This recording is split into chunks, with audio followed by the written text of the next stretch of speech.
আবারও এটা দিতে হচ্ছে, কারণ ভিডিওটা বড় ছিল, তাই আজ আবার আরেকটা ভিডিও বানাতে হলো। যাই হোক, এখানে আমি বলে দিয়েছিলাম আগের ভিডিওতে যে আমার বর কই মাছের ঝোল বানাচ্ছে পেঁয়াজ রসুন দিয়ে। সে পেঁয়াজ রসুন ছাড়া খেতেই পারে না। এখন মশলাটা কষানো হয়ে গেছে।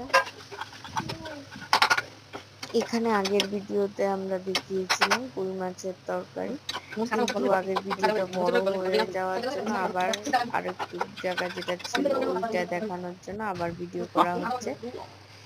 তো ভিডিও করান অ্যাকচুয়ালি ভিডিওটা আবার যতটুকু বাকি ছিল সেটা দেখানো হচ্ছে। মশলাগুলো কষিয়ে নিল সে, কষিয়ে নিয়ে এবার মশলাগুলোকে আবার একটু নেড়ে নিচ্ছে।